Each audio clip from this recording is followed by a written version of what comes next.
السلام علیکم ورحمۃ اللہ وبرکاتہ۔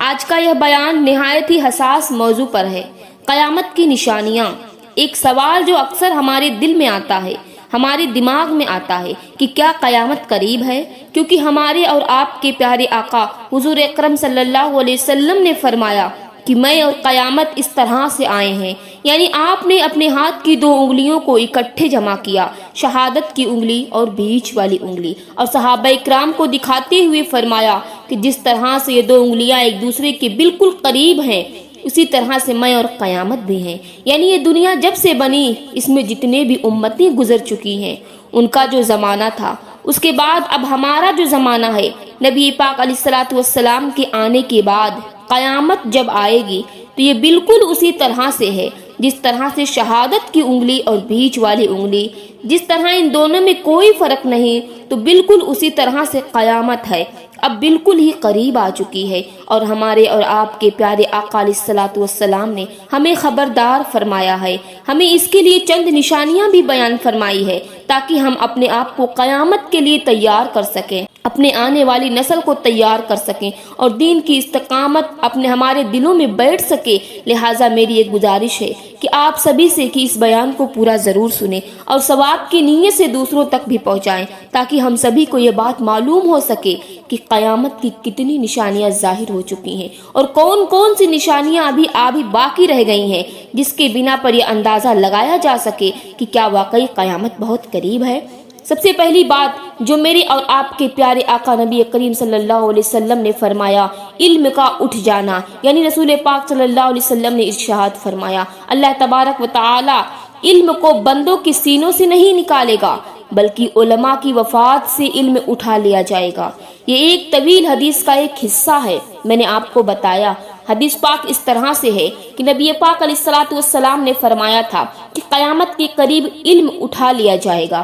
صحابہ اکرام بہت پریشان ہوئے، انہوں نے کہا یا رسول اللہ، علم کیسے اٹھا لیا جائے گا جبکہ ہم خود قرآن پڑھتے ہیں اور ہم اپنے بچوں کو بھی پڑھاتے ہیں اور ہماری اولاد اپنی اولاد کو بھی پڑھائیں گی، تو یہ سلسلہ تو چلتا ہی رہے گا، تو علم کیسے اٹھ جائے گا؟ کہ آپ نے یہ ایک بات غور کی کہ ہمارے نبی نے فرمایا علم اٹھ جائے گا، اور صحابہ اکرام نے کہا یا رسول اللہ، ہم قرآن پڑھتے ہیں اور اپنی اولاد کو بھی پڑھاتے ہیں۔ یعنی صحابہ اکرام جس چیز کو علم سمجھتے تھے وہ صرف اور صرف قرآن ہی ہے، اور واقعی میں اگر کوئی چیز علم کہے جانے کے لائق ہے تو وہ قرآن مقدس ہی ہے، کیونکہ قرآن میں خود اللہ رب العزت فرماتے ہیں، ہم نے اس قرآن میں ہر چیز کو بیان کر دیا، کبھی اگر ہے تو ہمارے اندر ہے، کیونکہ ہم ہی غور نہیں کرتے، ہمیں ہی شعور نہیں ہے، ہمیں ہی عقل نہیں ہے۔ جس بات کو قرآن نے کبھی لا یعقلون کر کے فرمایا تو کبھی لا یشعرون کر کے ذکر کیا تو کبھی لا یتذکرون کہہ کے فرمایا، لیکن یہ ہماری کمی ہے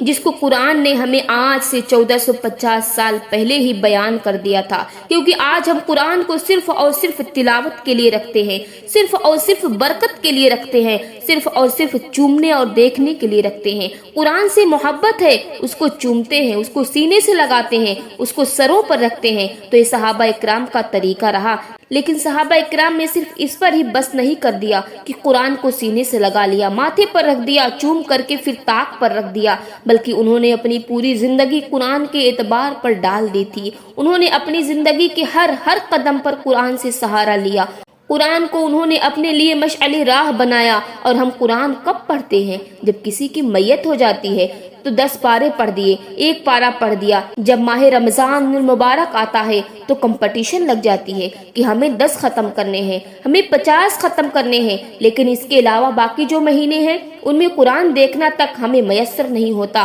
بلکہ ہم تو اس کو طاق پر رکھ کر اس طرح سے بھول جاتے ہیں کہ جیسے کہ وہ کوئی چیز ہی نہیں ہے۔ معاذ اللہ، اگر کسی کو علم کی تلاش ہے تو اس کو چاہیے کہ قرآن پڑھے۔ قرآن صرف عربی عبادت پڑھنے کا نام نہیں، قرآن صرف عربی عبارت پڑھنے کا نام نہیں، بلکہ اس کو پڑھ کر اس کو سمجھنا ہے، اس کی تفسیر کو سمجھنا ہے، اس سے معنی اخذ کرنا، یہ قرآن ہے۔ قرآن کو ہم جتنی مرتبہ سمجھنے کی نیت سے پڑھیں گے اتنی مرتبہ اللہ تبارک و تعالی ہمیں نئی نئی باتیں سمجھاتا جائے گا، کیونکہ یہ قرآن ہے جس میں دنیا اور آخرت کی ہر چیز کو بیان کیا گیا ہے۔ تو ایسا تو ہو نہیں سکتا کہ آیت سے صرف ایک ہی معنی اخذ کیا جا سکتا ہے،